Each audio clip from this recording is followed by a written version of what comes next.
pretty big into the 9/11 thing, aren't you, Bush? Oh, mate.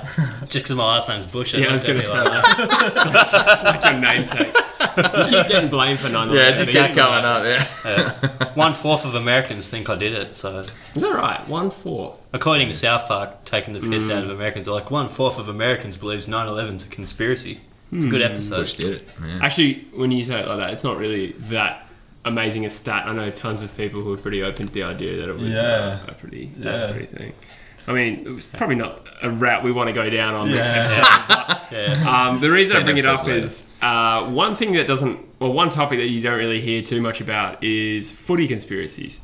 Probably because there really aren't that many good ones out there at the moment. But there would definitely be a few. I think footy in particular, compared to other sports, particularly soccer, it doesn't seem to have the microscope on it.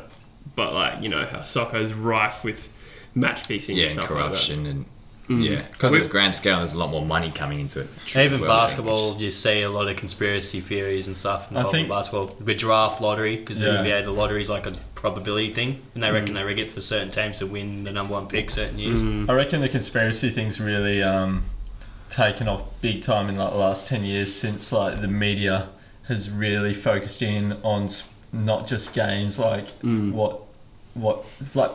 athletes are celebrities now, aren't they? Like, and people want to read about athletes every day. They want to read what they're doing. Like, they want to hear gossip. They want to hear drama. Yeah, drama. That's a big thing. Yeah. In news media nowadays, drama. Everyone's just a 40-year-old housewife these days. Ain't Just want that drama. Some more than others. Choicey. I feel like that every day. And we did have our own real life conspiracy though in the AFL. Obviously, the Essendon drug saga. That was a real conspiracy, wasn't it? I feel like. Well, conspiracy is something that's not proven. Yeah, I was going to say it's not really a conspiracy. No, conspiracies. Oh, I really should Google this. I feel like that's a contradicting statement. It's not why conspiracy. Well, conspiracy is I any guess you could say time. conspiracy is where a group of people have gotten together and tried to. They conspire that's also a to definition. achieve a result. Yeah, they're both definitions. I'd love to Google the definition of that. They're both, but I think they're both. But I don't think it has to be grounded in just speculation. I think you can prove a conspiracy and it's still a conspiracy. I think the act of conspiring. I have heard the term conspiracy used where people have gotten together, conspired to commit like a deed. Like I don't know if conspire and conspiracy are the right things. Are the same. I could say in both. I think the whole point of a conspiracy is that it's against the grain of like the normal. True, but if it gets we have Wikipedia hit. Yeah. Define conspiracy. Siri, define conspiracy. Who said this wasn't an educational podcast? Mate. Dad said that. No, he didn't actually. A secret plan by a group to do something unlawful or harmful, or the action of plotting or conspiring. So, okay. Fuck you guys. It is. How is that? What about me? I jumped in front and then came to your fans. I was sort of there for you. You're a good friend. Sort of. I just played the fence. Okay, so now we've defined what a conspiracy is. Yeah. 10 minutes. Got any? Got any? Well, I was going to say, we probably don't want to talk too much about the Essendon Asada thing. I think it was all we fucking heard about for like 4 years. In fact, you're still hearing about it. I think everyone's a bit over it, aren't they? Yeah, definitely. Well, that's the thing. You got like, because you got charters and actually, we can talk about this later. Actually, I do have a conspiracy to talk about now. Come back to that. Well, I was going to say we've talked about it in previous podcasts. I don't know if the AFL are really on the level of actually conspiring, but I think they do want to achieve a narrative sometimes. So, for instance, whether it's letting players play grand finals when they shouldn't, like Cotchin not being suspended, Barry Hall not being suspended in 05 was a joke. What else has there been? The whole Motlop free agency thing. I think we talked about how it was a bit bullshit. Yeah. It's just how they will bend their own rules to achieve a result sometimes, I think. Yeah. Definitely do that. One thing, I'll raise my first conspiracy. And I'm not the first person to bring this up, but one thing I always thought was a bit sus was the way Pritis won the 2014 Brownlow. I knew you were going to bring this one up because you've talked about it. I have talked about it. Yeah, okay. So this one's a bit of a speculative one, but you guys, of course, remember the circumstances around Fife was... The suspension? Fife was suspended, okay, and I believe he was ahead going into the final round, I think. No, I think he missed the last two. He missed like the didn't second last and third last game or something, Right. wasn't it? Okay. By the way, and it was a bullshit suspension. It was one of those ones where it's like bump someone and there's a head clash. Yeah. Yeah. Well, They were suspending players for that for like 2 seasons, and then they just stopped doing it. Yeah, Everyone kicked up shit. But either way, when the Eagles and Gold Coast game was about to be announced through the Brownlow votes, Fife was ahead by 1 vote, and the Eagles won that game by about 10 goals. And I remember there was an extremely long ad break, like much more than usual between the last 2 rounds going into it. Okay. So you can read into that what you want. Oh, yeah. Okay. But I remember Kennedy kicked 8 goals, and as you'd expect, got the 3 votes. And 2 votes seemed like it could have gone to any number of players. I had it listed somewhere here. But Lacroix in particular. kicked 4 goals that game, didn't he? 4 goals. He's not a renowned Vote getter. Vote getter. No, he's not. He had 4 goals, 5 clearances, and 20 possessions. And Pritis had 27 touches and 7 tackles. It's really hard to really argue the merits of Brownlow votes just on the stats. Are you reading my notes? Yeah, because they're the same as mine. Both straight off Reddit. Copy-paste. The only reason I did that is because to remind myself of the stats. If you look at the other tabs, I do have the stats. I was just reading Aaron Sandlin's as 2 regular sized players in a trench coat. Yeah, well, that one had some merit. That was my second conspiracy. Anyway, my point is, Pritis got the 2 votes there, and I just thought it was a little bit easy, the convenient result. He went obviously just ahead of Fife, and the result of that is obviously Pritis would have won the Brownlow medal either way because of the ineligibility. But they escaped all the bullshit of what if all. Fife didn't get suspended because of that bullshit suspension. Is that what you mean? Exactly right. All the negative speculation about whether Fife should have been suspended, because we have seen in the past players have won the Brownlow or at least finished on top of the Brownlow and not won because they've been ineligible. Chris Grant's the other one, which kind of leads me into another part. Yeah, is everyone just going to keep me going on this one? There is just a real quick one. They reckon that was a bit of a reverse, the reverse of the Pritis situation where apparently when Grant was suspended, the umpires hadn't actually reported him. And I think it was the AFL that had overridden it, sort of like the MRP do these days. And they had suspended Grant. So this theory goes, and this one's probably pretty ridiculous, is that the umpires tried to find votes for the rest of the year and give Grant as many votes as possible so he'd win. Oh. Yeah. Another one straight off Reddit. So. Interesting. All right. Well, I'm a bit sick of the limelight now. Does anyone else have any good ones you've heard? I'm done. I'm ready to go home. No, that's good. I enjoyed that. Any footy ones anyone got, or are we going to open the field, or is there any more footy ones anyone's heard? Surely I think I've got a few footy ones written down. One that I was reading today that I found a bit interesting. Obviously, I'm still not sure whether to believe it or not. Is that Ryan Griffin? So when he was finishing at the Bulldogs, his back was stuffed, and he was aware that Bulldogs were never going to win a flag without a key position forward. So this conspiracy involves Griffin doing what's best for the club and allowing himself to be traded pretty much to GWS, or telling the club to trade him to GWS so they could get a key position forward, which was Tommy Boyd in the end. I think was part of that trade. Interesting. I don't quite remember the chain of events on that. Was there a gap maybe when I remember, because Griffin asked for a trade first, didn't he? Right. Yes. So it wasn't like they talked about Boyd, the Boyd story broke, and then Griffin came out after that, was it? I don't think it was. I think it was the other way around. It's interesting. Yeah. And bloody ballsy if he did do that. Yeah, well, he made himself very hated, like with Western Bulldogs supporters and things like that. Like the captain leaving the club. Like, I feel like if it was him, if that was true though, he'd probably want to milk that almost. He'd be like, I'm just doing it for what's the sake of the club. A lot of players do that. Yeah. Especially if they're getting hate for being traded. Oh yeah, and it would have been getting a lot of hate as well. I don't know about that. The best thing for the team. And I guess another one. There's another one that I think everyone's heard of as well. And this is when Buddy mysteriously, just before the finals, pulled out with mental illness, related issues. And I guess a lot of people are really suspicious of the fact. A lot of people think that could have come about due to a club ban. Yeah, like a third strike drug offence. A third strike drug offence, which, interesting, has followed Buddy around quite a bit. A lot of people also online seem to think that was behind the reason of him leaving Hawthorn as well. Right. That he'd had 3 strikes at Hawks. He did also have a mysterious calf injury for a while when he was under Clarkson. For about 6 weeks, it's always a calf injury in these situations. That's because hard to. Harley Bennell's the other one. Do calves bruise or anything when they're injured? Like hammies, you get really bad bruising. And is it like more? Is it saying you couldn't really pick up if you're watching? No, it's drugs. No, because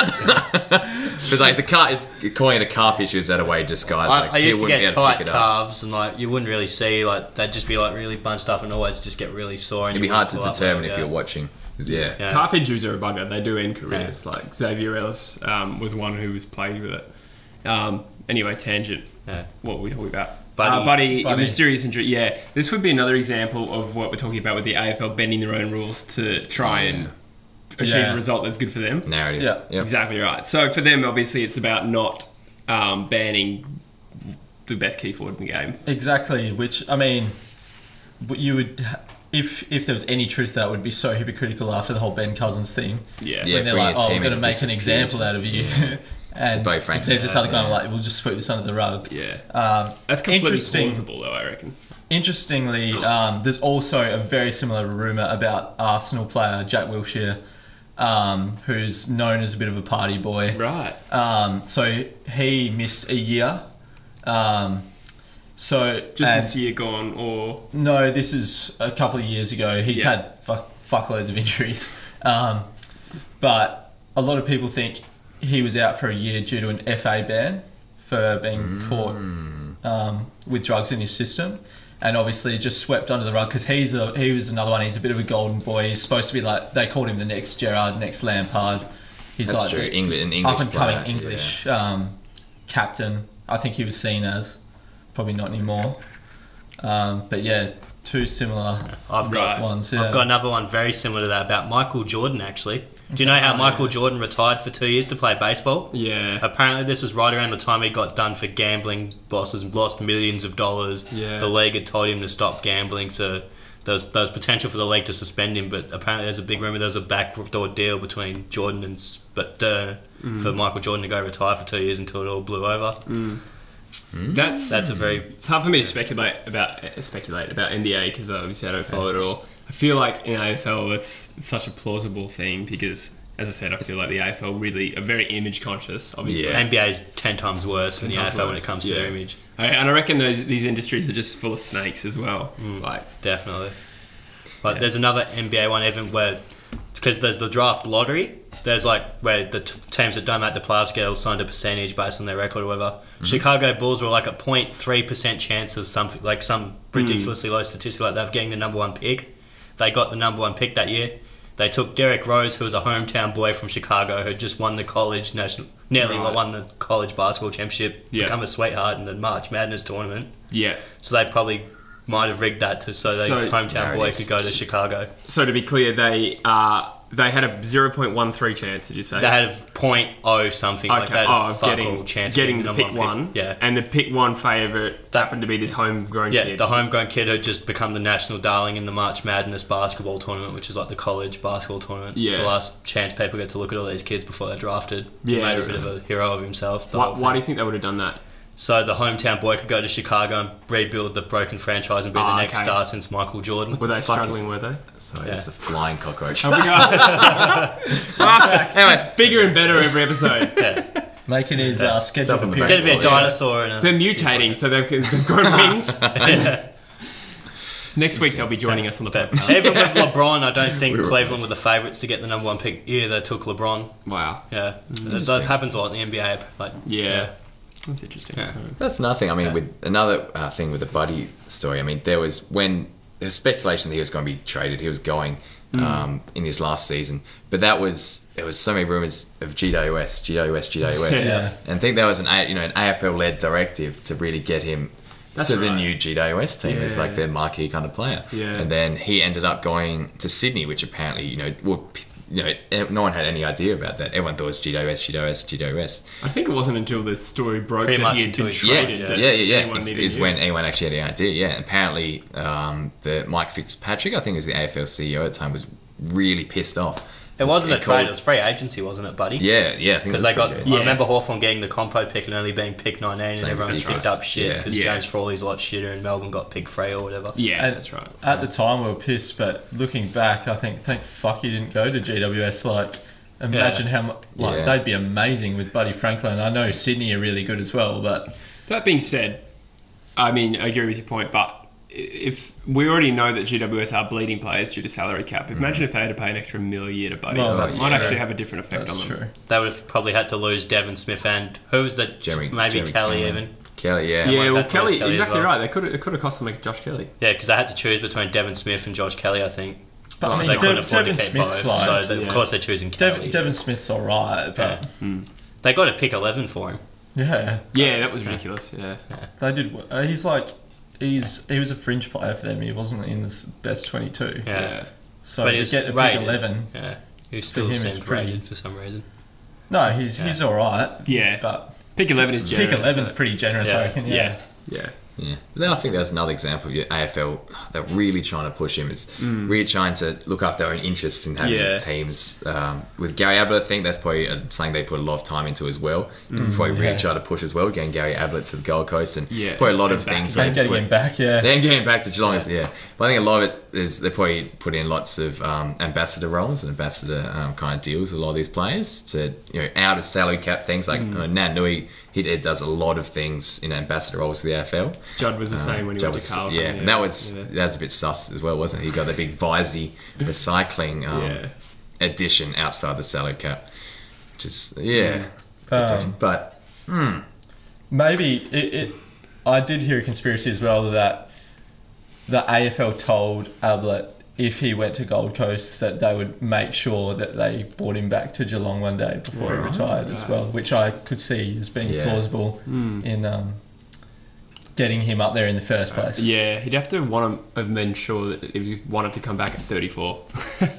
So there's another rumour I was reading as well about him in 2014 when I think Gold Coast all went to shit and how he was out injured for a lot of the year. Isn't that every year? Well, yeah. Gold Coast go to shit and Ablett. Yeah, exactly. But it was the talk of he might not have been injured, but he knew everything was going to shit, and so he saved face by not actually playing a lot throughout that year. Yeah. It definitely seemed like he turned really quickly and was like, I have to get home. I guess we as we know now, there were some personal reasons involved in that. That's very true. Yeah. But I mean, his dad, Gary Ablett Senior, had the mini retirement from Geelong, and then that he overturned that mid-year as well. Right. When he was in his Went to a lot the Hawthorn. year before. No.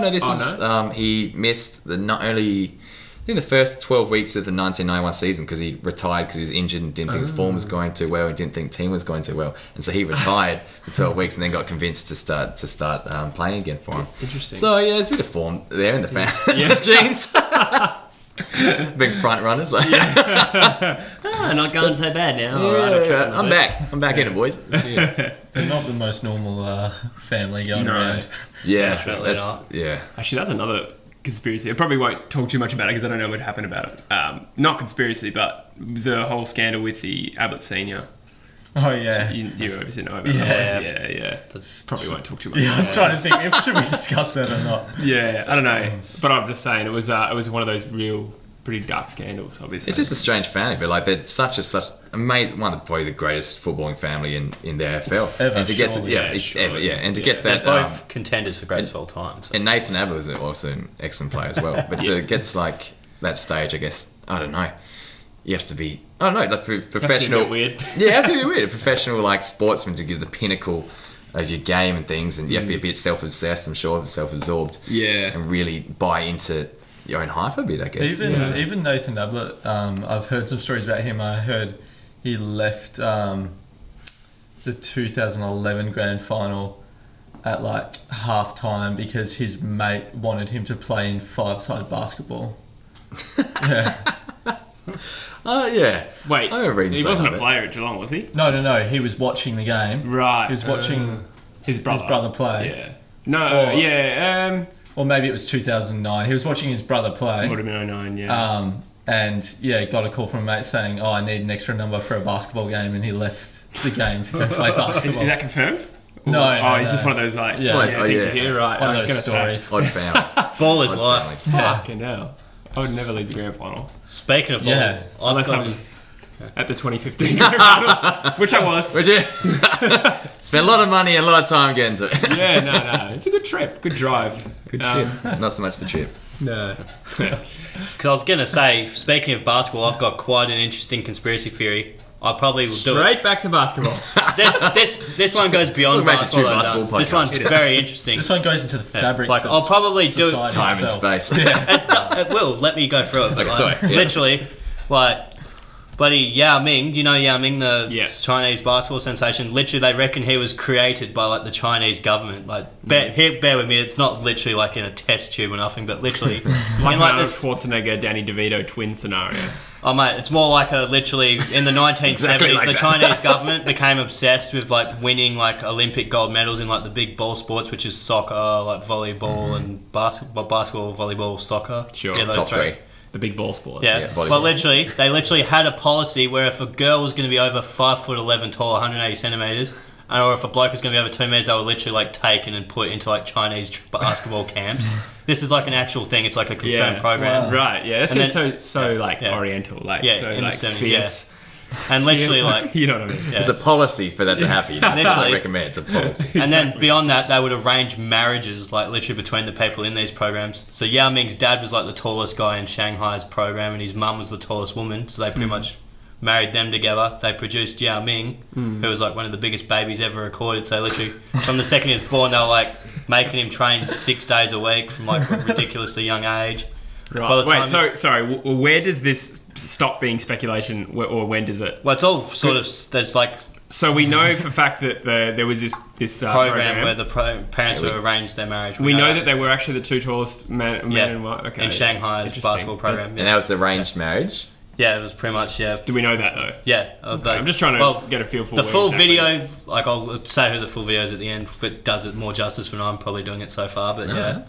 But literally, once Yao Ming was born, like, they realised there was this really big baby. They trained him, like, 6 days a week from a really young age. By the time he was 13, he was 6'6". It's like, fucking hell. He still wasn't that good though. That's the thing. But they decided just because he's 6'6", they're going to put him into this program with the Shanghai Ducks or whatever they're called, the professional team in Shanghai. It literally might be the team name. I'm dead serious. That might be their team name. It might be Shanghai Sharks. I'm dead serious. It's the Shanghai Sharks. Sorry. I'm dead serious. That might be their team name. Sorry, I just remembered it's the Shanghai Sharks. My bad. Shanghai Sharks. But yeah, anyway, similar. They started putting him on this nutrition program when he was there because they realised he was lacking some nutrients and stuff. And the doctor's talking about, they've literally got the interview where the doctor's like, his assistant's like, should I mention the hormone program? The main doctor's like, no, don't mention that. The what program? Hormone program. Oh. Yeah. Don't mention that. Yeah, exactly. Literally. Like are we live? Exactly. That's what like literally happened. The Simpsons. Like, they were interviewing the two and the assistant's like, they're like, what was in these supplements? And he's like, should I mention the hormone program? The main guy's like, leaned over and said, no, don't. We don't talk about that. And since then, they just say it was like a herbal supplement thing. I certainly shouldn't have mentioned that these accounts were illegal. Yeah, exactly. It was pretty much like that interview. Like, that's a good one. That's a very good one. Yeah, that's hilarious. But yeah, bizarre. That definitely does have some real conspiracy stank all over it. And like, especially it matches up with the timelines because that's right around when China was getting busted for like losing gold medals and stuff for doping and stuff. So it's right around that timeline as well. So that's how it applies to like every other sport and stuff. It's like interesting. It's a real big thing in China how they were trying to create the best athletes they could. Yeah. Interesting. Wow, that was a pretty deep conspiracy. Yeah, it's pretty hectic, eh? The full video is this Mike Zemba guy on YouTube. Check him out, he's good. I'll give him the shout out because it was a good conspiracy. If you're listening. Cheers, Mike. Cheers, Mikey. Yeah. Has there ever subscribers? What is that? With his heaps of subscribers. Yeah. Like, comment, subscribe. Has there ever been a game, just getting back to footy, because Bush keeps wrenching the topic back to the NBA, but I'm just kidding. Has there ever been a game where you've watched it and went, this is fucked? Sure, it's probably Fremantle supporters are going to answer this. What's that, sorry? I'm sure the Fremantle supporters know all about this. Yeah, well, I was going to say, I say that on a bloody weekly basis. This game is fucked. But has there ever been a game you thought was a real dodgy? Well, the biggest one as a Freo fan would be the Siren Gate. Yeah. That's where I was going with the conversation. To be honest. So the siren had gone, for those of you who don't know, and the umpire didn't hear it, kept playing the game, Saints kicked a point and the game was drawn. Yes. And so then, even more context. So the Saints were leading by a point. No, Fremantle was leading by a point. Yeah. And as you say, it was in the dying seconds Stephen Baker. In Fremantle's defensive half, or defensive 50 even. Yeah. Right. So, as you say, there's a ball up, right? And then the siren goes, and you can visually see all the Fremantle players celebrating. You can see Chris Connolly stand up in the box. He's starting to walk off outside. Yeah. The umpires clearly don't react. They've clearly got no ideas. You guys remember this? It was 2006. Yeah, I do. I'm sure you do. I was quite young. You alluded to this already, so you must know. Anyway, so the ball gets bounced after the Fremantle players are sort of like not really playing because they're like, what the fuck? We just won. The ball gets handballed up 3 times. Baker gets the ball and snaps or drops it from like 40 metres and misses. Yeah. And obviously, as you guys know, there was a huge kerfuffle. Everyone's like, what the fuck? The coaches are like running onto the ground like, what happened? Like, the game's over. I think the rule is technically the umpire does have to hear it, though. It's not over till he blows the whistle, kind of thing. Right, yeah. I'm not sure exactly what it is, but I know that the siren is there for the umpire's purpose. Mm-hmm. But either way, that wasn't quite the end of it, because what happened was, after the kerfuffle, I'm liking that word, they're arguing, the game has been, like, the ball's been dead for like 30 seconds, and St Kilda are randomly just given a free kick. Do you remember this? Yeah. And the reason they paid it was incorrect disposal. And the ball from the bounce had been handballed 3 times by St Kilda players. Yeah. Fremantle didn't touch the ball once. He kicks the point, the game's over, you don't hear what's going on in the middle of the ground. All you know is that the point suddenly doesn't count anymore, and Stephen Baker's allowed to go back and have his shot again, which thankfully he misses. Not that it mattered in the end, because we know that it was overturned. But I don't understand how anyone could watch that, and obviously I'm a West Coast fan, so I'm pretty neutral, and not think, what the fuck? Like, I'm not saying it's an AFLY conspiracy, but what the hell? It was almost like that result was manufactured. Thankfully, common sense prevailed, and they changed the result. But when you say that, I saw another one against Fremantle, but I can't remember who was playing the game. Anyway, the umpire, you can hear him on the mic asking, I think it was Essendon, so asking the Essendon player what the decision should be. And this is against Fremantle in the early 2000s against Matthew Carr. Yeah. Really? Yeah. And he said the umpire gives it might have been Walsh, might have been Johnson, one of those guys. Do you want to take the kick again, or will you take the point?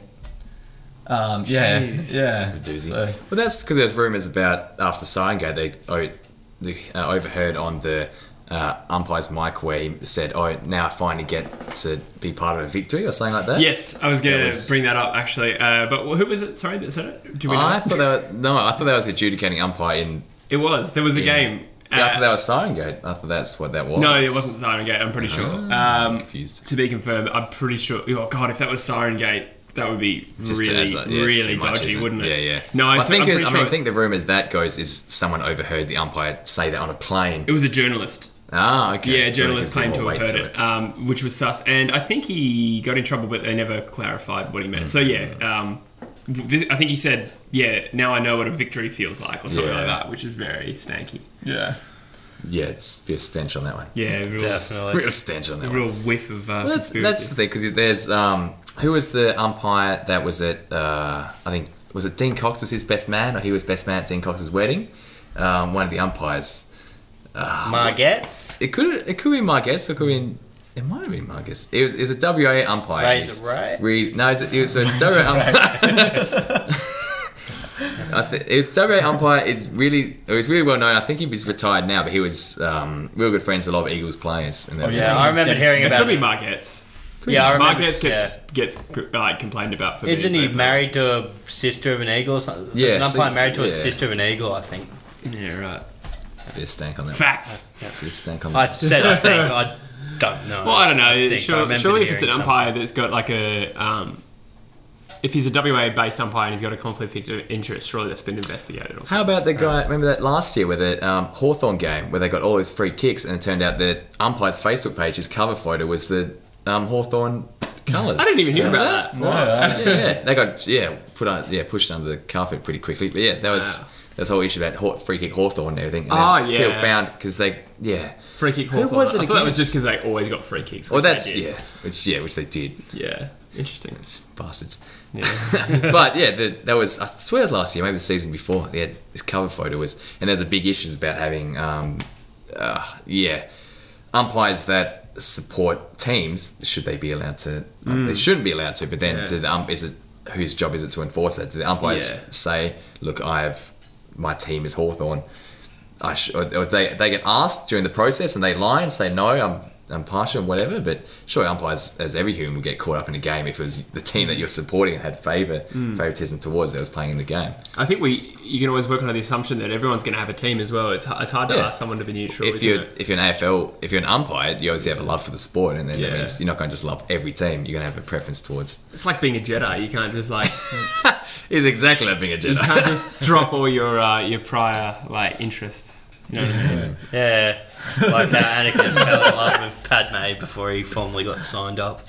Sorry? Like how Anakin fell for Padme before he got formally signed up as a little Before he kid. signed the contract. Yeah. I just imagine him and Yoda, like the classic EPL signings, just like this, just like the contract. We've signed young, promising midfielder Anakin Skywalker. Just holding up with the like Glorians his off the Jedi chart. thing like that, like, with his name on the back. A. His robes. I gotta say, as a Freo supporter, another one that kind of pissed me off was the whole 2013 moving the game to Skilled Stadium, where Geelong were unbeaten in 40 games. Yeah, So, just remind us the details of that. So you won that one Geelong anyway, home wasn't final. it? Yeah, we you did win it anyway, but so the game was scheduled to be played at, I can't really remember if it was, I think it was Etihad. Right. I think it was, yeah. But they decided to change the ground after the teams had been announced as Geelong Fremantle to Skilled Stadium, where Geelong had been unbeaten for something like 40, 41, 42 games or something ridiculous like that. I remember at the time I was really pissed off about that. Yeah. Fair enough, too. So, I guess it was that if they had fixtured, if it was Geelong and Essendon, they would have definitely been at the G. But because it was Geelong Fremantle, unlikely to pack out the G, they'd probably moved it. Yeah, I think it's Geelong that always push for their home games at Skill, don't they? Yeah. I think now they've got the redevelopment, they'll probably be there a lot more, though. Yeah. But I mean, if it's scheduled for a ground and then gets changed, that's... You got a right to be pretty pissed off about that, I feel like. Yeah. Because the team wants it to be changed, the present AFL. Yeah. That's another thing, actually, in the tennis recently, that there's been a bit of controversy, not so much, because Federer and Djokovic, as examples, were able to choose the scheduling of their games and where they wanted to play. And there's talk of why should players be able to dictate where they can play on courts and what times they can play. And Djokovic is rated saying about 17th, 18th in the world now as well. But I guess he has won 6 Australian Opens. But and Federer's the greatest of all time. But it's then unfair advantage to the other teams, letting certain players in a massive tournament to be able to dictate where they should play. Yeah, that's true. I guess it's different in footy though when you've earned a home final, whereas it's not really the case in tennis, is it? Yeah. Yeah. It's different.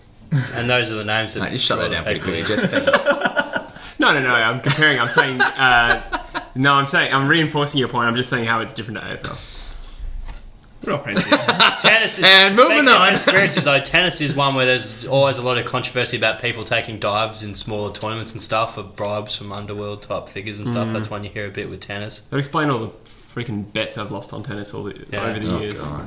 Yeah, like a heavy favourite, but they'll just encourage to lose some meaningless ATP tournament or whatever. Especially a sport that's filled with Eastern Europeans, Yeah.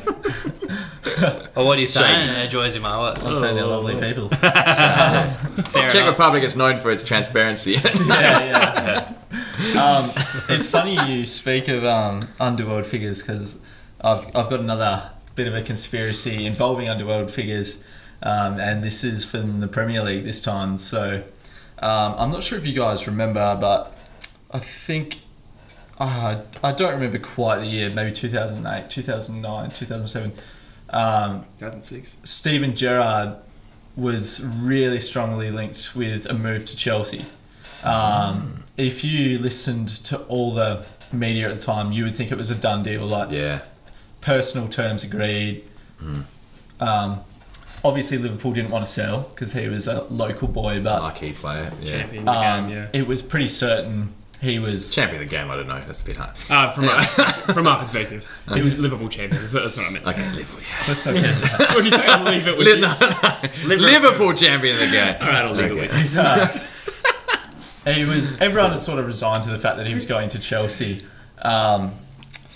but there's very, very strongly sort of the strong evidence that Gerrard was coaxed into staying at Liverpool through threats by underworld figures on his family. Fucking hell. Right. Especially, like, Liverpool is a city with a big history of gangs and gangland violence.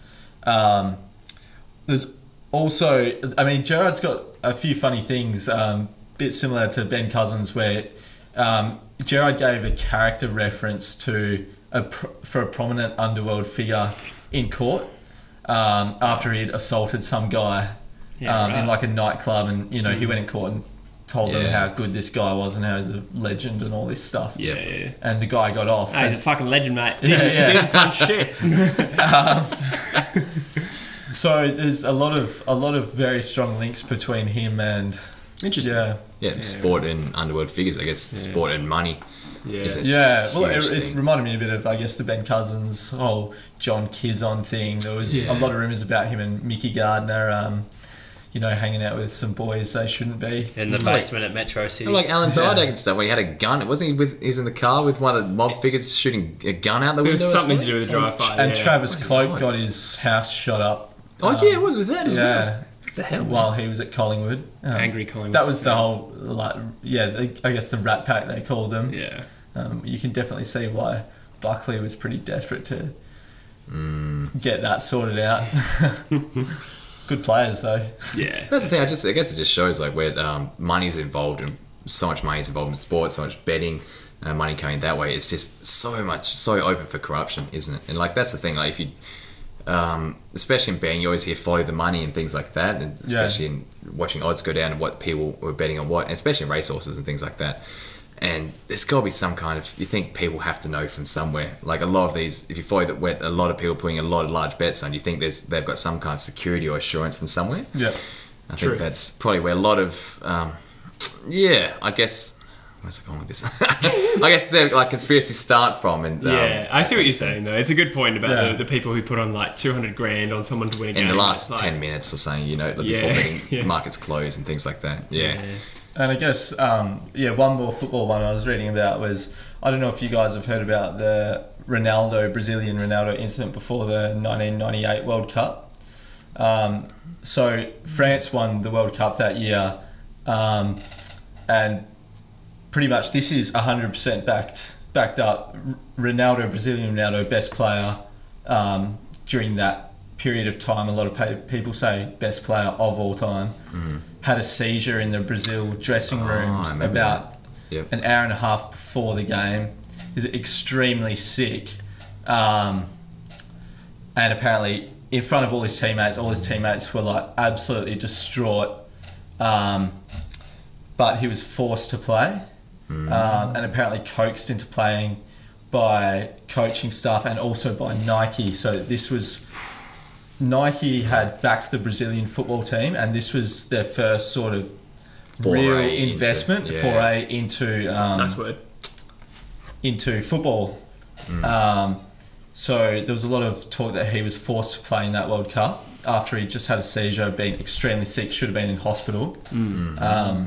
So we know that it was obvious. You said that we know there was a seizure, and we know he played. Yeah. Interesting. So is that was he like a Nike marquee player kind of thing? Do we think? So apparently Nike had were the official sponsors of Brazil for that World Cup. Brazil were like the hot team heading in. They were sponsors of pretty much all the players heading into that World Cup. So yeah, there's another juicy one for money. you. Yeah, it's just money. Yeah, it is. And obviously France went on to win the game. That's right. Yeah, that's true. But luckily, Brazil and Ronaldo 2002. Yeah, 4 years later. That's right. Yeah. I forgot about that. That was well before my time of watching soccer, but it's an interesting one. It was before my time as well, but it's I remember hearing about it. Yeah, it was a shame because like watching the Brazilian dominance would have been fantastic. Like with this age now, like 24, 25, watching one of the greatest, like flamboyant kind of style football, just dominating everyone. Don't look at me like that. I was saying it would have been enjoyable, you know, just missing out like that prime. Don't worry. I'm with you. Like I would have loved to enjoy like the Showtime Lakers, Magic Johnson, those boys. I would have loved to have just been around for that. Flamboyant. That's pirouetting and shit. That's pretty much what this Showtime Lakers like was. It was just like fast break, fast pace. That's what they're like. They're known for being like skilly, flashy, lots of tricks. Yeah. Just Magic Johnson throwing like sick passes and stuff. That's what this was. Yeah. All right. Well, have we just about exhausted? One more. I'm going to. I've got one more. Read this every now and then. I've fucking seen it somewhere. I'm pretty sure I didn't make it up. There's rumours that when Dave were putting a camo when he was 16 years old to West Coast, he couldn't hack it. We're back to AFL. Obviously. Yeah, we're back to AFL. Just jumping all over the shop. Doesn't matter. Champion of the game. Anyways, yeah. You mean legend of Tottenham? Let me just leave that. Legend. As he came over when he was 16, and then apparently there's rumours that he couldn't hack it, couldn't deal with it being away from family, so he went back over to South Australia, I think he's from, and his twin brother came over instead, and he became David Wirapunda and played for the Eagles ever since. So the 16-year-old was the actual David Wirapunda. Yep, but he left, and then his could be twin brother, could just be brother. Could be bloke he knew. It's just like, mate, do you want to go play for the Eagles for 12 years and nobody noticed. And be one of the greatest conspiracies of all time. Wait a minute. Are you David? Yes. All right. Good. You're in the team. Yeah. Starting best. That one is definitely one of the most bizarre ones I've ever heard. I like it though. It's good. Yeah. We don't know if he has a twin brother though, do we? Oh, that involves research. The bizarre ones are always entertaining. That one, I kind of hope it is true. That would be amazing. Yeah, that would be cool. His brother's like, all the David Wirapunda that we know is like called like Kyle. I'm sorry, I've just thought of a similar one. There's these twin brothers, back to the NBA. But nice. There's these twin brothers, Marcus and Mark Heath. They reckon for one game. They're both Mark. No, one of them's called Mark Heath and one of them's called Marcus. Mark Heath.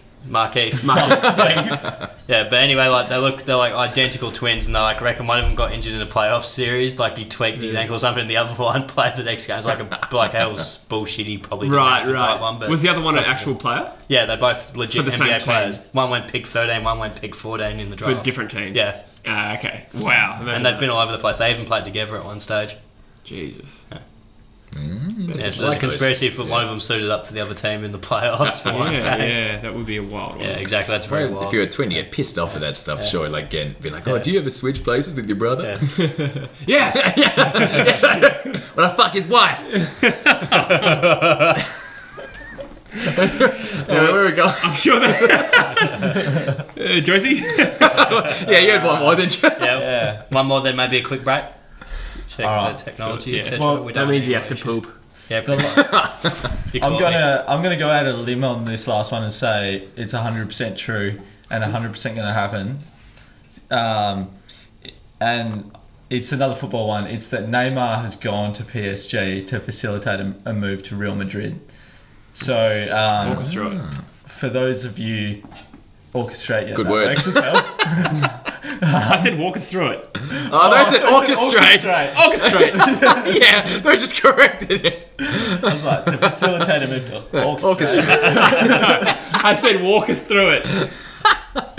Okay. So pretty much. I would have used orchestrate. Me personally. Interesting. For anyone that doesn't know, like Real Madrid and Barca, they're like Fremantle and Eagles. They're like arch rivals. Probably to to a higher extreme. Definitely. Like, at the games, people throw like bananas. Someone threw. There was one player, It's very random. Figo, that swapped between clubs. He had a pig's head thrown at him during a game, and had people were somehow bringing pigs into the stadium and putting them onto the pitch.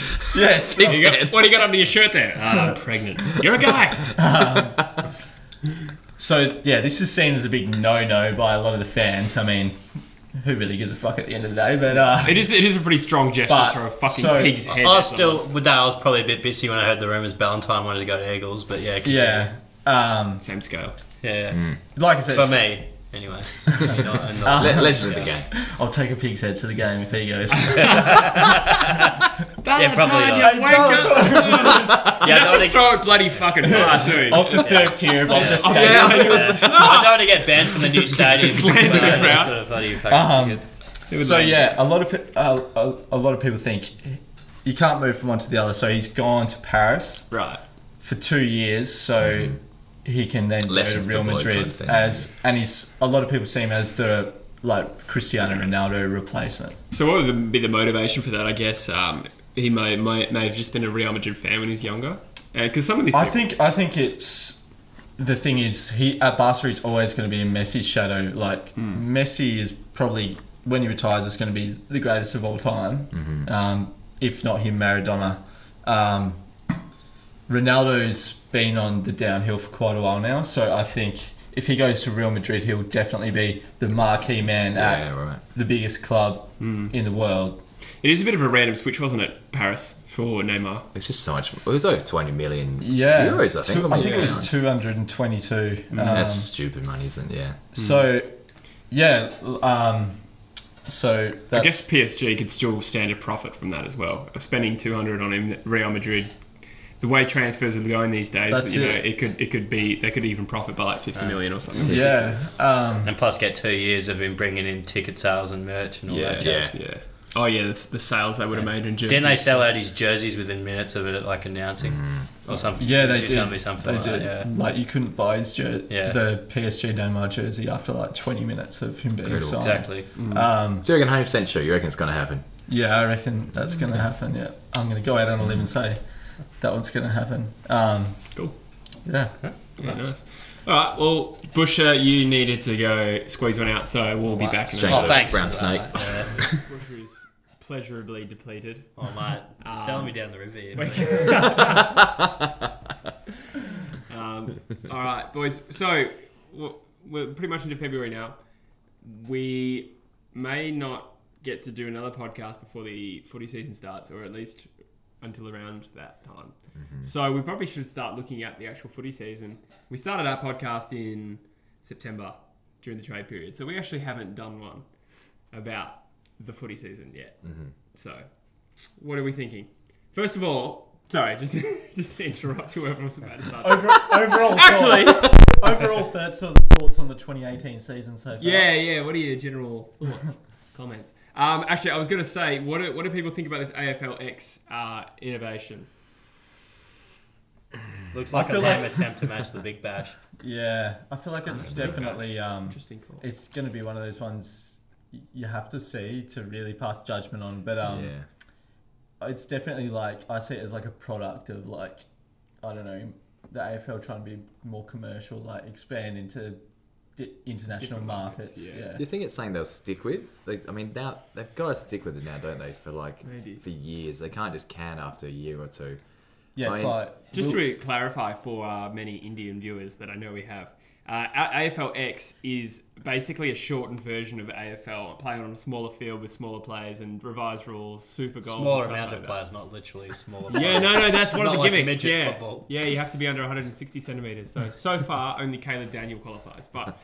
And the two halves of Aaron Sandland. And Yao Ming as a baby. 2 halves of Aaron Sandland. That's true.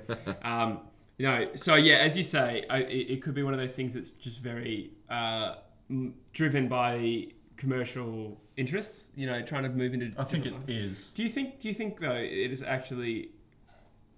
Do you think it actually will help move into these markets, or do you think? I kind of feel like the game's good enough as it is. I don't really see why we have to. Why we have to move into the markets? Yeah, I just purely see it as I'm seeing it as a business decision. Well, yeah, I mean, there are people employed by the AFL who are literally only there to make commercial decisions. So growing the game will be one of their. When I say business decision, though, I mean in terms of like a profits-based decision. I don't. What does this bring to the game? What? I guess they feel like growth is good. So moving into other markets means more money, more development. More money. So exactly, it's profits. Maybe it helps with like the mixed sort of football sort of genre. They're sort of trying to do like mix, like it's because it's a bit more netballing format. You can turn it into like a mixed sort of football pretty easily. I'm skeptical, to be honest, because I'm like, why are people who like football going to be like, oh, this thing's a little bit like football, so I'm going to start following this? It's like, why would they do that when they have actual football or rugby, whatever they follow? Another thought I've just had is it possibly could be like more of like that weekday night spot where you go and play like a 40-minute game. Like with basketball, you can just go play basketball on a Monday night. I thought that is true. Actually, something that might be breaking into it's in taking over a market of like indoor football, indoor cricket, that kind. Like Wednesday afternoon, because you only need how many players? I mean, you don't try. You don't seven aside. So 10 including a bench. But yeah, you could just play with 7. You can find 10 blokes, but you're pretty pressed to find the entire football. That is true. That's true. That's also true in international markets. So if you were having lived over, is that something that gets rugby sevens, as we know, is a thing. So you can look. That seems to be quite popular with the more neutral rugby fan. The rugby sevens, I know in Dubai was a big social event. Everyone would go and get pissed at the rugby. And the rugby sevens, I know that a lot of people who didn't like rugby did like rugby sevens. I'm the same. I like seven. I do like regular rugby as well, but I do like sevens better because it's a bit more opened up. People can just sprint and show off. So. Yeah. So I think that's their end goal with AFL, which should be more like that. But you're right. Like if you're in another market where it's harder to scrounge together 22 players aside, which would be expats, like as well. Yeah, exactly. And the occasional like Maori who like doesn't play rugby anymore, just they will come play footy. It happens. Still, there's a bit of a gridiron league in Perth these days, so it'd probably be similar to that, maybe. Like, what do you mean? Sorry. Like, because I know there's like gridiron leagues in Perth, and they're like reasonably serious. So it'd probably be like the equivalent like AFL sort of leagues is like that niche sport. Oh, it does exist over there. Exactly. Yeah, as I said, I know there's the USFL or whatever it's called. Yeah, having lived overseas, that they do have teams like all across Abu Dhabi, Dubai, Oman, or even the Middle East. They're all Aussies. Yeah, they're all Aussies, but because there's a lot of Aussies that live over there. But yeah, I guess the AFLX thing is that you need 7 aside, not 18, 16, 22, however you want to. Because you could even play without subs. It's only 2 10-minute halves. Yeah. I guess you could be. Even I've got enough cardio to do that. Big fullback. Yeah. Full forward, mate. Sorry, mate. The next Fev. Oh, mate. The next Fev. So, I mean, what do you guys think it could bring to the club? Like, do you think there's any pluses to them? Because I know at the moment, Gillon McLaughlin has come out and he said that we are openly encouraging the teams to play their best players in the AFLX, which seems counterintuitive to what. I think there's probably players with the best players for a regular for AFL game, and then there's players with the best players for AFLX. It's like different. Sure. Maybe you'd prefer like better kicks and stuff, and like AFLX rather than perhaps some of it's a clearancey type. Some with agility and endurance, I guess. Someone like a Josh Kennedy might not be as effective. I don't know, maybe more. I think more effective almost. You can just because you can plonk him in the square a bit more and just let him go to work a bit more. Yeah, I don't know. It's like because isn't it zones like you're only allowed in your zone or whatever? Yeah, I think so. Yeah, it's like netball. Where it's like certain players. Right? Yeah, so I think that's true. It'll take a few years to find its feet, I guess, in determining which players would be best to put in each role. Yeah. So, but that's interesting that once they put the best players out. So that's evidence enough that it's a marketing based. It's a marketing. They want the best players, the best entertainment possible. It's not pre-season. It's not kick around. It's fucking. They want to. Yeah. That's right. It's a tournament in its own right. Yeah. But what if players get injured? What if someone snaps the leg and is out for the entire season of the actual AFL? Yeah, I know. That's not worth it. What's the fucking point? I wouldn't mind doing it as almost like an under-23s sort of thing. Where guys that get drafted, maybe fringe players that aren't going to get a game during the regular season, can get a real run in that, and that's good exposure for them as well because that gives them game time. And it gets them a bit more involved in the experience of playing AFL. So I think, personally, I think that's a better route to go down rather than having your 30-year-old warhorse coming out and Luke Hodge and just doing an ACL or something and having to retire because he played AFLX. That's true. Realistically, clubs probably wouldn't play those sort of guys. They play them a little bit. But... Well, if they're encouraged to, they might have rotations as well, though, which is also... They're not forced to, though. They're not forced to, but apparently, Gillen McLaughlin says we're getting really good feedback as to the clubs that might play some of these bigger names. Like, it's hard to imagine a Dangerfield. Man, a Dangerfield would tear up AFLX. But it's hard to imagine these guys really spending too much time there. As I said, you want the guys who are like 18 to 23 getting there. That I would watch that just to see the young players that might develop. That would be really interesting. I couldn't really give a shit seeing Jack Darling and Josh Kennedy playing AFLX in AFL. Mike LaCroix. It's just a training drill then. Yeah. Thing is, though, back to your point about maybe the bigger guys being useless, I remember there's a shot clock, so the big guys be useful because if it's like low on the shot clock and you just need to bomb it for someone to take a grab at the end of the shot clock. I don't necessarily think the big guys are useless. I think you want a guy who's capable at ground level and aerially, especially if he's the only guy in his zone. So a JK wouldn't necessarily be good. I think you can almost just pair a big guy. I don't think you need multi-dimensional players. I think you will for this sort of game. One I think that could really excel is Dane Zorko. Grew up playing soccer. He smashes it in the Gaelic every year. So I think he's a player to watch out for if he plays. Yeah. I think you want players with agility and endurance and they're good overhead and great. Like a Yo, I think would be. It's a smaller field though. That's the thing. There's not going to be as much running. It's going to be more sprint stop. It's not that much smaller. It's still 100 meters.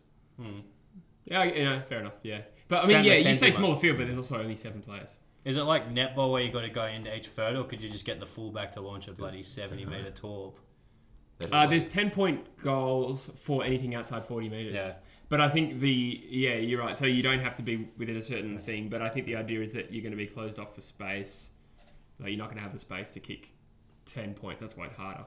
I more meant do you have to go into each third? You can't just boot from the defensive after. Because I know with netball you can't pass from the back third to that third without going through this third first. I haven't heard anything like that. So they could literally just get the fullback to bomb it nearly the length of the field. I think so. I mean, obviously none of us have watched a game yet, but from the videos, and that 45 it sounds like a game of King of Pack, basically, if it's anything like that to a certain extent. It'd be interesting to see which teams do it. In AFL, that's usually less effective, so you would think anyway they'd still be looking at going through the midfielders and hitting up targets rather than just running wingers. Boot and just exactly. Interesting. I mean, I did in interviews with clubs and stuff, and you'd watch teams play it, and it looks like everyone's getting into it, and there's always positive feedback and things when they interview people. And a lot of them mention is really good like conditioning program pre-season as well, like playing these kind of high endurance running kind of thing. So I guess it does have an upside for the players in that sense. I think the players respond to it because it's a way of training without doing drills. Like it's actually match simulation, and I think it's always a lot more interesting for them. It's like trying to get fit. It's like it's always more interesting to take up a sport than just run on the treadmill all the time. So I think for them that's really interesting. Not meaning to be skeptical as well, but remember, like these guys are employed by the AFL, so like. It's not really a shock they're endorsing an AFL product, is it? Yeah. That's true. But I think that benefit does make sense. I think they seem to be enjoying it. I've seen lots of like the Eagles they put up live videos of their actual AFLX training and stuff like that. So I don't know. You wouldn't want to focus on this format of the game too much though in your pre-season as a club. Again, It's funny how like clubs put out. I've seen a little bit from the Eagles this preseason in like minute and a half videos and things like that, and then they put up a 15-minute video of the players getting the photo taken for the club. I was like, what the fuck? Was it 15 minutes? Oh I think it was like 12 and a half. It was 12 and a half of just blokes putting the shirts on and then talking within each other. It's definitely chicks that run the marketing department. Yeah, the Snapchats. No, it is. It actually is. It wasn't sexist. It's because they're zooming in on the dudes with the tops off. Yeah. It's definitely chicks. Totally incompetent. Last one had a thumb over the finger. What? Thumb over the finger? Look at that. Over the camera. Either way, it could be construed sexually. All right. So I think none of us are really pro AFLX yet. I think when does it start soon? In a couple of weeks. It's one by the time this podcast comes out, it'll probably be by the time we edit. Come on. It's one you got to see, I think, before we pass judgment. So. Honestly, I think we'll be so grateful to watch footy that we'll still be excited. Oh, man, I've watched so much fucking tennis like straight open. That sounds terrible. Yeah, someone's been pretty garbage tennis.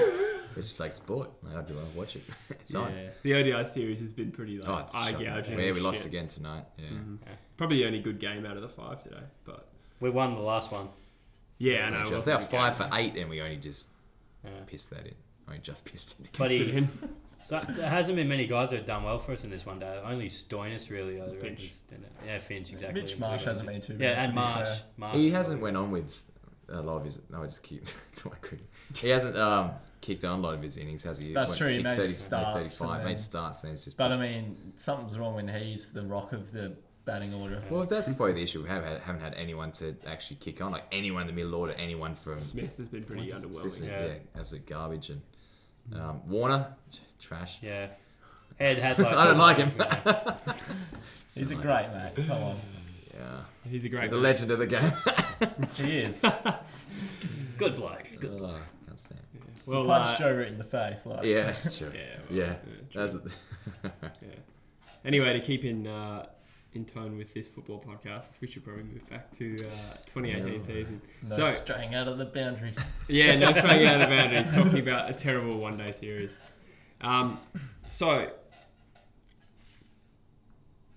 So what do you think? Are we sort of going what we reckon will happen this year? What do you reckon? What do you reckon? Just nail it for us. Freo win the flag. Fife gets the brown. Didn't see that coming. No, I'm joking. West Coast last. Yeah, wooden spoon for West Coast. That'd be nice. Assassination, actually. That'd be nice in my little head. Hearn is assassinated. Political assassination. Mate, he's one of the few Eagles I tolerate, mate. Leave Hearn alone. He's one of the few I tolerate. And Ballantyne becomes the next Prime Minister. Nah, fuck Ballantyne. Leader of the UN. Nah, mate, Sean Darcy for PM all the way. Yeah. Speaking of Sean Darcy, I'd say he's a little pick for mine for Rising Star this year because he's still eligible. Little pick. Nice. Well, he's a big pick. Oh, he's got no chance. He's a big... You think he's no chance? When's the last time you've... Like anyone who wasn't a midfielder won Rising Star? But a lot of the time, those talls struggle to develop in the time that they're eligible for the Rising Star. Yeah. And Sean Darcy has... Yeah, he has put... Yeah, he's done very well for first year ruck. Yeah. He got robbed of a nomination the last year, really, probably, I'd say. Right, yeah. I don't remember. Don't care. No, I'm just kidding. No, I think he's a better chance than most key position players. But that's true. Definitely. I think it is, like the Brownlow, the Rising Star is sort of favours the midfielders because they're able to perform better, as you say. They also tend to discriminate against players who aren't in their first year. Which works against Sean Darcy. So he will have to play a lot better than the best first year player to win, in my opinion. Yeah. Someone like a Cam Rayner, I reckon they could just... Rayner's like... I remember looking at the odds for this the other day, actually. Yeah, Rayner was like at $8. He was like the third favourite. Witherden from Brisbane's the favourite. He's not a first year player, is he? No. Witherden's been there at least 1 year. Yeah. I think he's the same age as like Sean Darcy in that. So second year now. Yeah. I'm going to stick with my club and have a punt on Andy Brayshaw just because I think he's pretty much going to be in there from the get-go. Like, by the sound of it, everything that comes out of the club, everyone says like how amazing, how outstanding he is. I think he'll start round one. He smells like beautiful heaven or something. Beautiful farts are like lavender, like potpourri or whatever. He gives free pingers to all the players. That's the way to get popular at a footy club, isn't it? Yeah, that's the way to do it. That's a good pick, I think. Yeah, fair enough. Well, Cam Ray, he extended for probably going a different tangent. He extended for 2 more years at Brisbane. Yeah, it would be a bit of a surprise. Who extends at Brisbane? After the whole fuck we didn't pick him. He'll be going straight to Melbourne. Yeah. Good on him. I think most people were kind of expecting him to go home. They said pre-draft that he was one that might be more inclined to leave home. I think he had a desire to play the G every week and stuff, but you never know. It's only 2 years. Yeah. A lot of them signed that 2-year extension in their first pre-season because they're still like, oh my god, give me the money. It's a security thing as well. So he's still only 21, 22. And then he gets a pay rise as well because you're locked to a base contract, I think. As soon as you do an extension, you can act as a cap. Exactly. It could be a bit of a shaky version 2 situation. Yeah, it doesn't mean everything. I think a lot of the players sometimes, especially the bigger players, like to sign shorter term contracts because it means when they come up to that next contract renewal, they can exactly. Can usually get more offers from clubs, which also leads to their current club upping their wages. They time it with free agency as well. Yeah, exactly. So if I don't know, I think a lot of players, if they were smart, would be doing that rather than signing like an 8-year contract, unless it's obviously for like a year, Dusty like Martin Kelly situation when they're getting 1.5 million or something. Even Tommy Boyd, who was a relatively raw, unproven kid. He had no chance to prove himself. For $1 million a year, he wasn't going to turn that guaranteed money. Like, if you're thinking good enough to get a bigger contract than what you're offering. Jake Lever was apparently he was demanding to be the highest paid player at the Crows to stay. Seems like a great bloke. He does seem like. Did you see? I feel like he's been like, come on, he's not like the first player to. I think it's pretty soft. I know he could have done it a little bit better, but. I don't know, like the club really is like gone in hard on him, didn't invite him to the best and fairest. I think that's fair. If a player's leaving, that he's not the first player that's happened to. But did you see the other day he came out and he's like, oh, it's so good to be home in Melbourne. It's so good to be around mates. Like the best thing about coming home and playing for a team like this is I can just go out and have lunch with mates. And it's like, fuck, is that like you're openly saying this is the reason you came home? I just feel that's really soft. I think players. Do you feel it differently? Do you feel like players should be entitled to just... No. I don't really think it's a big deal, to be honest. Like, I would be pretty pissed if a player left my team just because he wanted to go live home. Well, I mean, I think that's the reality, though, of what's happening now. I think all the clubs have got to sort of face that. I mean, Freo had to go through it. Luckily, it worked out well, but would very easily not have. Brisbane have gone through that. I think that it could be a problem with Victoria dominating the draft in the future. So a lot of these players are sort of setting a precedent to tell other players, oh, it's all right if you just kick up a fuss. You'll eventually be able to get home. Yeah. It seems like character testing is becoming such an important thing for the interstate clubs, which is probably why we saw Fremantle take a slightly unconventional pick in Brayshaw. Not wildly. Yeah, like, family in WA, good. Yeah, seen as a good character. Yeah. Same with West Coast as well. We took Brander, who was a West Coast fan. Yeah. So these things are considerations for these clubs that aren't necessarily considerations of Victorian teams. And look, I know it's the reality, and I know there's no one really to blame. I just wish except for the players. But there's no real solution. I understand that, but it's just it would be a pain in the ass, and I don't like to see the league move to this reality where. Players just walk out because that's what they want to do. Realistically, in other professions, though, like if people have the choice between working in another city and working at home for like the same amount of money or more money, you're going to choose to go home. True, but they don't necessarily have thousands of fans relying on them. And I know that sounds wanky because we're just football fans. If football's just football, but still, there's a little bit more pressure. It's not like I could choose a job at a power plant in this city versus this city. Like, who gives a fuck other than my family? It's definitely, I think it's something that's happening across a lot of sports at the moment, and that's happening in soccer a lot. Which is what scares me, because I think the... I thought you laughed at me. No, that's what scares me, because... that's the cockroach. Sorry, that's all right. Nah. He's back. G'day, mate. G'day. Terry, fifth member of the podcast. The fifth beetle. Yeah, more like 18th, 13 of them. He's the 39th member of the podcast. I was just going to say, I guess that's what frightens me, because I don't want to move towards EPL and NBA reality where... fucking hell.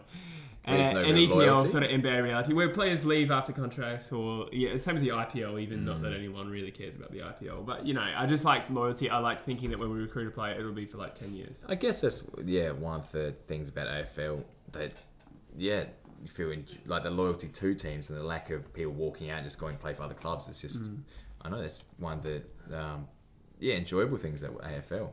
I guess really, I find you find it enjoyable. I find as in like having that instead of just having players just being able to wander around clubs and things like that. I don't know. It just still seems like such a young sport, like it's such a maturing sport compared to a lot of other leagues like that. But now they've brought in free agency, and now you're seeing more and more players leave. It does seem like it's now, growing up and maturing to be these more, other leagues overseas, like the NBA and such. But I was going to say, to counter your NBA point, they actually have the salary cap range, so the team that drafted the kid can offer them significant more money than another team in free agency. So that's cool. But you do still see a lot of player movement, don't you? You still do, Yeah. But I guess it's magnified in the NBA because the rosters are all smaller, so high percentage of each roster moving each year. Yeah, if that makes sense. Yeah, there's a lot of turnover in the NBA. Yeah, interesting. Another football-related thing that we can talk about is the Champion Data came up with their rankings. Did you guys all have a look at that? A little bit. Okay. Yeah, fair enough. Well, the interesting points about it were that Sydney were said to have the most talented list, which is not something that's really that surprising. Yeah, it's a fair call. It was funny how far down the list Richmond were, though. Yeah. Considering... I think they were like 12? No, West Coast were 12. So... I thought they were 8th.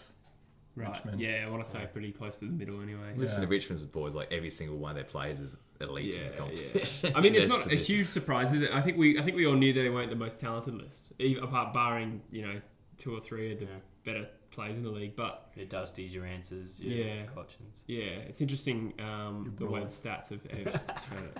Hey, I said your Broads. Yeah. Who was it the weakest? I think it was Carlton was the weakest squad. I think so, yeah. That's interesting. I think it was Carlton then Fremantle. Fremantle had the best 22. Which I was surprised. Yeah, I personally rate as higher than like Gold Coast. North Melbourne. Yeah, I would have said the Gold Coast. North Melbourne. Yeah. Interesting. Anyway. But I'm a fan, so I'm probably a bit biased.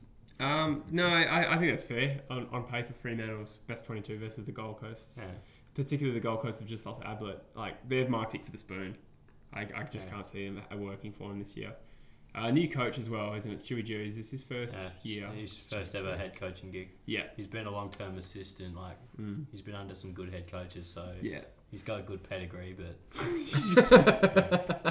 Come on. That's good. That's funny. That's funny.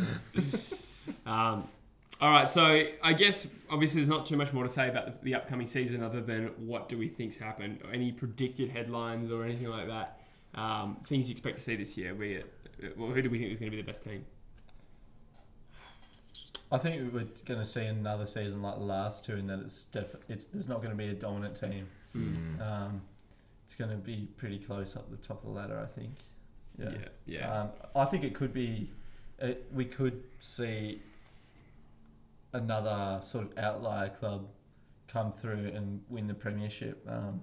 Which is probably the best thing about the comp being so even at the moment. You go into finals, you have no idea who's going to be even in the grand final. Whereas in previous years, you were like, can pretty much lock it in at round 5. Who's going to be in the grand final? Exactly. I think we've seen the last couple of years, obviously, that talent has the capacity to just overcome... effort and passion and commitment to the game plan can overcome talent quite easily. We've seen that. The Crows just absolutely bottled it in the grand final, obviously, and Richmond came like full steam ahead. They were just unbelievable through the finals. I mean, you got to congratulate them. Like every player was just so nailed down to the game plan. They didn't play like that through the year. It was just the big games. They smashed Geelong by 80 points or something. 10 goals. I don't know. You got to give them a lot of credit. I do think football's like a lot more of that sport where talent, it's still important obviously, but it's more your structures and stuff. It's a bit more like gridiron where if you've got like guys that just do their role and like do their one job, you're good. Whereas I think like sports like basketball and stuff where talent is more AFL is maybe a bit less technical than a sport like basketball and a sport like soccer. So in sports like that, players can just be, you get lazy as fuck players that get away with it because they're so amazing technically. Exactly. You can't do that in AFL really. Yeah, exactly. It's like more team, like structure, strategy. Players listen to their coaches' ideas. That's it. I think it's good that a lot of the coaches in AFL, they won't put up with any bullshit. Like even if you're one of the best players, if you're not buying in and you're not sticking to the game plan, I think most coaches in the AFL would drop you. Yeah. That's true. Point. So with that in mind, who do we think are the real contenders this year? I mean, we talked about this a bit in the last podcast. I think a few of us said GWS probably are up there with the talent. I think Sydney's quite an obvious one as well. Probably, as we said in the last podcast, shot themselves in the foot and cost them a grand final spot just this year, going 0-6 at the start of the year, and still have that real good blend of young talent and experience on their list, and their older stars don't really seem to be slowing down too badly compared to some other clubs. Yeah, they'll be up there. Sydney's, they'll be up there. They're going to try and, they'll definitely be going out there to right the wrongs of last season, especially the start of the season. I think it's going to be a real danger for the Eagles round one. If I'm having a lot of underdone players pre-season injured, a lot of players have completed full pre-seasons. Shuey, Yo, Candy, Nui, all those players have been out on very, very limited pre-seasons, and then we're going into round one in a new stadium. We don't have the home advantage, that we can't train on that stadium either, that we used to be able to do at Subiaco. And then against a Sydney team that's really good, as we know the Sydney team's really good, and then they're going to really want an incredible start at the beginning of the year compared to last year. They're going to it's very dangerous.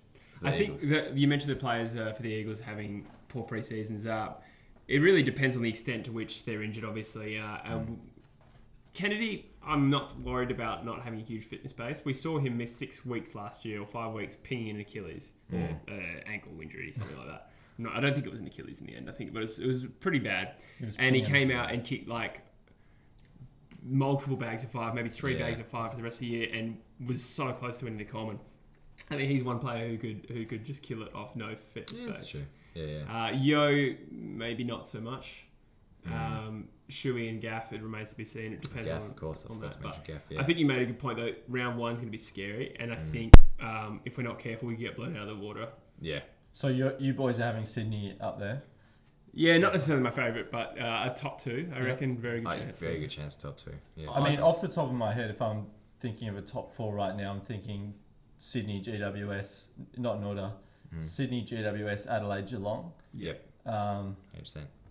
Yeah, Geelong's another one who has got talked about a little bit just because of their additions. Yeah, exactly. Got obviously Gary Ablett back. Their midfield's going to be so strong. I don't think Gary Ablett. I can see Gary Ablett playing more as a half forward role. You can see him kicking 45 goals as a forward. Next year, I think last time he played down forward, he kicked like 50 something goals. He'd be playing that Stevie J role, but Stevie J played from just before he left. Exactly. That sort of role. I think he'll still get 25 touches a game though. He's just such a prolific ball winner. He's going to find that much of the ball. And even if they do decide to put him into the midfield, they got Blitzard sitting it down to Dangerfield, Selwood, Ablett, possibly like the best starting 4, apart from maybe Eagles ever. Do you think Blitzard will be there rather than Zachy Smith or whatever? Oh, it'll probably be a combination between the two of them. Yeah, it's a good. That's. Yeah, I talked about it. I think I talked about it in our trade podcast about Blitzard, Selwood, Dangerfield, Ablett being the best ever. I said I think if they win the flag while they're all together, they can probably take the best ever. I think if they go a couple of years and Ablett retires and whatever, and they don't win one, they probably don't have a claim to it. I think you have to win the flag as that midfield. That's true. That's fair. Yeah. But I think it's very possible it could be this year. Yeah. I mean, and they're not all at their peak anymore. No. Ablett's gone downhill. Selwood's probably gone down a little bit downhill compared to what he was previously. But in just terms of players, who they are. Yeah. Danger and Duncan would be in their primes. Helps being an MCG Duncan's team. good. I mean, Guthrie's pretty handy. Yeah. The MCG factor's huge. It is. I mean, if they get a GWS or a Sydney in the grand final, you'd have to give them a huge advantage. Just and we're going to see another Vic team in the Grandy. Yeah, that's my prediction for the year. Definitely, 100% it's happening. One thing that I think is going to be underrated that's going to make GWS worse is Shane Mumford's not there anymore. He was very important for that team. True. They nearly lost Heath Shaw, didn't they? But he decided not to retire. Yeah, I think he's playing again. That would have been pretty. Yeah, and they've lost Williams already. Yeah, Zachy Williams the year, so they'll probably be ACL spewing that now that letting Wilson go to Freo. Where's GWS going to get the improvement from? Do you think to beat the last 2 years? Kelly, you probably stabilise. Your Matthew. Do you think they can make that extra leap? I think they're still the core of their group is still like what 24. 25, like they're still getting older. I think most of their players have still yet to reach their peaks. So you got some real good like 19-year-olds like Taranto and Setterfield, two of the better players from their draft year. They're only 19. They might not improve this year, but obviously they can you'd assume that improve their production. Who's the guy that got caught with the drugs and had Whitfield. I'm a big Whitfield fan. I've seen him play some really good games for GWS. Yeah. He's someone you look at him, he does not look like an athlete. But he's a good player. You have to think Patton or someone like that has another level to go to as well. You That's know, true. key forward is 23 if that. Lob, because now he's going to be the number one ruck. Hopefully he can grow into that role and maybe. I think Jeremy Cameron. A lot of people were probably a little bit disappointed with him last year. Definitely, he was definitely seen as like the next buddy for quite a while there. I think could still happen. Tommy Lynch could still happen, but I think exactly. I think Tommy Lynch is probably just about overtaken. Jezza. Yeah. I do love Jezza though. Lob's an interesting one. I feel like he's a key forward who can ruck. Yeah, that's on the same. That's I think they might have a little bit of strife there finding a spot for him. I think he might be one that falls to the way. He's going to get forced into the ruck now that Mumford's gone, which is.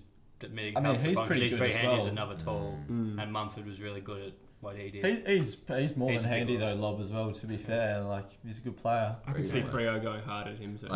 They did, didn't they? Before he resigned, Yeah. There was very big rumours of him playing for us at Fremantle. Just offering a lot of money for him. Well, West Coast just drafted 2 key forwards with the first 2 picks, so you might not. Stupid. And we've got 3 young, or if you include Aptness, like almost 4.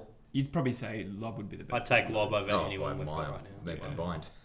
So would I, but I don't see us going that hard for him when we've got... I'd go that hard because I don't really... With our current key forward stocks, I don't see us winning a flag. But Lob's a ruckman. He's more of a forward. I think he's a key forward. He's more of a forward than a ruckman. No, I think he's just playing there because of Mumford. I think he'll play 90%. He will because they've got no one else who can ruck. I don't know if his tap game is actually that strong. I like him better he's as a very forward. good around the ground. I like him better as a different. He's very, very good around the ground, though. I would still play more key forward. I think he could play that role, definitely, personally.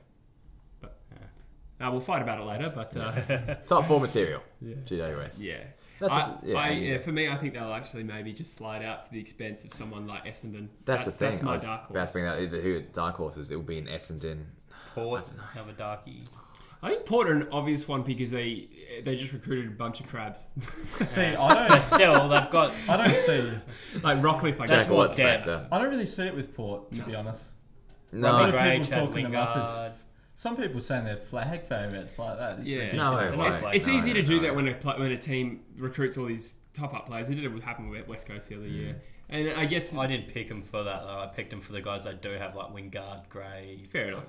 Those guys are just depth in case. Gray is amazing, but apart from that, Wingard had a pretty poor season. If they win the premiership, they're not going to win right. They're good. They're like a shot at the top 4. Yeah, but again, I don't think they have the list quality. No. And playing at the MCG. Oh god. Yeah, that seems tough for them. Yeah, their backline's a little average. I'll give you that. Rockcliffe is the one you can say that he would improve the team. He is, exactly. Watson, Mutlop, Watson, Modlop, I think both of them have a stake on most inconsistent players in the league. Yeah, very questionable in my opinion. It could pay off and they could look geniuses. If they don't make the 8, Ken Hinkley goes. You'd have to go. Yeah. Well, he's got to be pretty close to his last legs, and that's why he's throwing all these desperate moves around, I guess. But, and you've seen it. Is it the coach throwing these moves or the list management, though? Because how much sway does a coach have in Surely these? a lot. They had some sway. I guess it varies from club to club, but you'd have to think definitely. They've got to have a... Especially when there's the one with the job on the line. Yeah. They have to visualise that player in their structures as well, so... but either way, we know the coach wears the blame for the results, and with these moves, if they don't make the 8, as you say, that's a massive failure. It shows where their mindset is. They're obviously looking to top up, and if they traded out of the draft, lost someone like Impey as well, I guess, but still not a big loss. But no, not really, but Essendon is a dark horse. You think? Real. I think they're one that I've never really thought had a lot of talent, but they've still performed pretty well. I think they're a bit of a dangerous team when on their game they can beat anyone. They've lost Job and... Yeah, I don't think they really relied on Job that much at the end. Yeah, you know experience and stuff. Yeah. I think Melbourne and St Kilda both becoming handy teams. They have that Richmond Bulldogs potential, those two teams. Melbourne, they won a few really good games last year. They won a really good game here.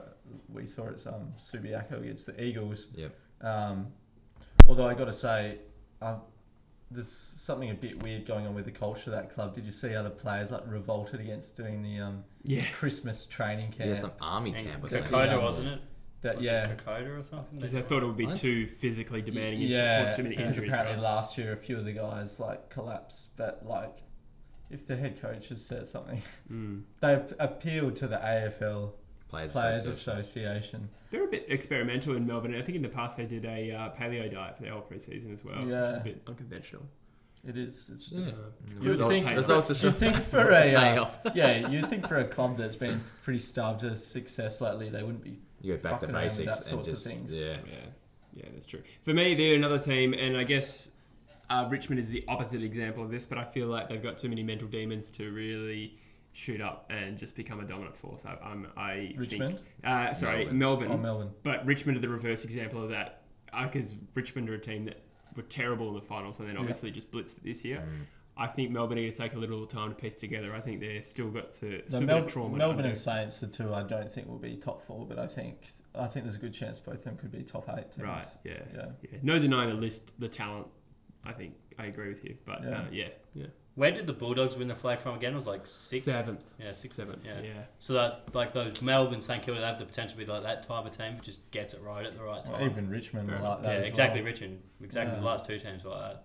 It's because, like we were saying, the comp's so even that it's literally just who hits the form at the right time wins the premiership. Yeah, that's the way the game is at the moment, definitely. Yeah. All right. Well, anything else anyone wants to say about the coming season? Well, who do we think is going to be probably Brownlow? Maybe that's something. Who do we reckon is the best player in the league this year? I think there's 3 raging favourites that everyone can think of. Danger, Fife, and Dusty. Dusty, thank you. Yeah. So I guess you can almost just pick any one of those. I said this on a previous podcast. I don't think if all 3 play at their best, I think Danger and Fife are ahead of Dusty, personally. But it depends on team performance as well. But again, Geelong's probably better geared to sucede than Richmond and Freo for sure. But I think I'm going to go Dangerfield this year, I think. Yeah, because he's been the bridesmaid a few times. He's due for one because he hasn't actually won one yet. Could be Danger. Yes, he has. Oh, has he? Yeah, he won last year. Fuck, you're right. My bad. But he's come top 2 in the last 2 years, and if he comes, you're right though. Yeah. If he finishes top 2 again, you make the case that he's the best out of the 3 just because of the consistency of that performance. He probably has been the most consistent. Yeah. I mean, Dusty was pretty inconsistent before, probably last year, and Fife's had a lot of injury troubles. One thing in Dangerfield's like disfavour is more people to steal votes in Geelong. Like Gaz is now there to steal votes. Selwood's always going to steal votes. Yeah, that's the other thing. Like a Duncan will flare up one game and steal some votes, that type of thing. Whereas Fife, with Fife, if Freo win, Fife's likely to have been our best player. Although you don't think Freo will win enough games. Exactly, so that's the issue. Freo's winning. Whereas Dusty's Richmond, probably in the good position where he's the best player and they're winning enough games. Yeah, exactly. Yeah. Dangerfield's he's all over the place. He's always branded on lots of AFL things. He's just a big marketed player. I think he's the main man at Geelong now. I think he's really overtaken Joel Selwood as the main man. Yeah, he's definitely the main man. I reckon. Yeah, but still vote stealing potential. Definitely, yeah. But I think umpires would just see him and explosiveness and he's a vote getter. Yeah, all of them are really powerful players. Like they're all they're going to be so easy to see for an umpire on the ground. Like that's true. Yeah, they all kick goals. The crowd loves them. Like every time they get the ball, you just hear like a bigger cheer at the game. True. It's probably a big reason why Dusty was given the Norm Smith over someone like Hooley, who was arguably pretty close to it, as good. In that same game, just tipped it over the edge. Yeah. Again, back to the conspiracies, bit of a narrative, create the Dusty, Norm, Brownlow premiership narrative. Yeah. I thought it was a bit bullshit. Yeah, but maybe it was a bit. I thought Hooley was the best on ground. Yeah. But but it's not controversial enough for it to really be. And you'd have to say, out of the 3, that's the lesser of all 3 of the awards. Yeah, and nobody gives a fuck anyway because Richmond won. We're all depressed anyway. So.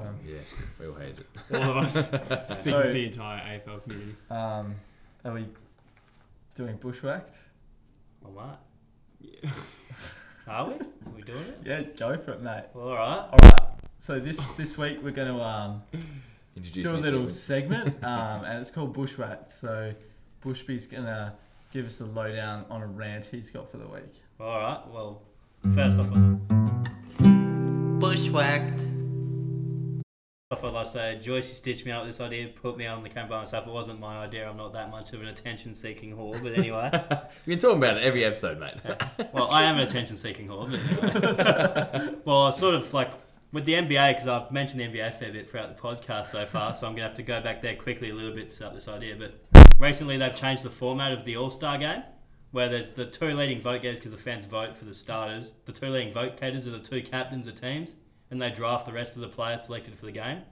And it made me think, how could the AFL do like a showcase of like our best talent stuff? Like State of Origin's like the obvious answer, but logistic nightmare of doing like a State of Origin's quite like complicated to do, especially with teams risking players getting injured in 4 or 5 different games. So maybe you could play like one All-Star game type thing, similar to like the NBA type one in a different city each year, because that's what the NBA do. They could travel to different season stuff. Like have an All-Star weekend for the AFL, like there's an All-Star game. You have Rising Stars game, that's also a thing with the AFL, so we could have our best under 23s. That would be cool. Yeah, Rising Stars game, exactly. Yeah. So have like an All-Stars game, Rising Stars game, maybe even some skills contest, like a goal kicking contest instead of like the dunk contest sort of thing. Maybe I like it. That sort of thing. You could do something like that. It was just an idea I had. Figured I'd get that off my chest. What do you guys reckon?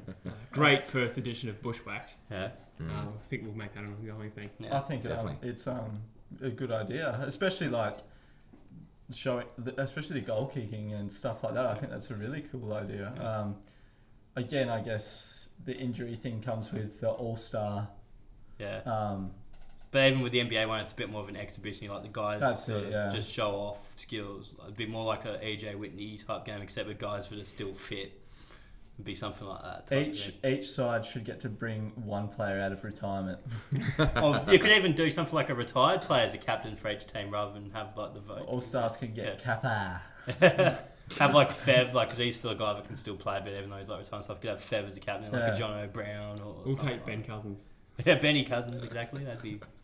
He's got a part-time job at West Coast, mate. Maybe he's doing some laps after. Yeah, probably still fit in the mentoring program. Yeah, he's a fitness fanatic, old Benny boy.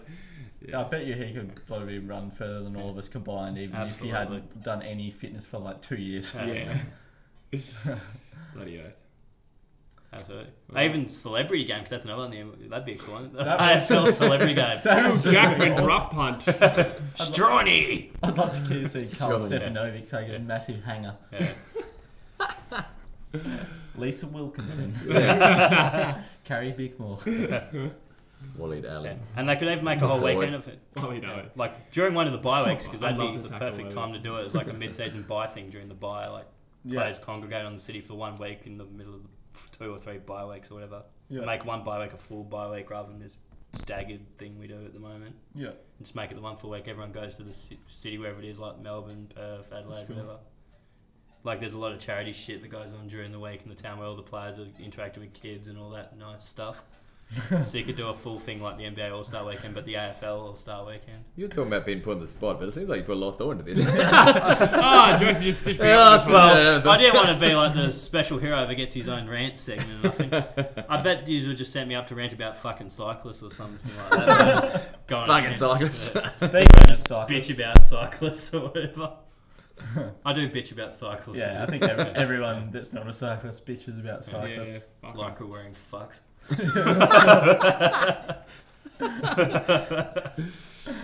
All right. I think we've come to a natural end. Yep. I think that was a pretty good episode, guys. Thank you very much to those who are listening, all 2 of you. And we'll probably have a little bit of a hiatus. We're going on holiday together. I might. Now I wish mine was a business holiday. trip. Yeah. Yeah, mine's scout out new locations. Yeah. So the True Footy podcast will be in Mumbai on the 30th of the 4th this year, and in Delhi on the 15th of the 5th. So come and hit us up at Warren's Bookshop. We've got a contract to commentate the IPL. Yeah. That's not a bad idea, actually. I love that. That'd be sick. Good, yeah. Fuck, what a 6! That's how it would be. Chris Gale with a sick dog. And Mitch Marsh has been bowled. Fucking cyclists. Oh, is that a cockroach? More like, is that isn't a cockroach? I think that's how it would go. I can't piss off. You give me that. You made the joke about cockroaches being India last week. Or do we cut? Or do we cut that? Jesus. Do we cut that? Don't talk about the hormone. Yeah, don't talk about the hormone program. The True Footy podcast hormone program, run in conjunction with the Chinese government. Yeah. All right, a major sponsor. Yeah. Chinese government. All right. Thank you guys. We'll see you when the footy season starts.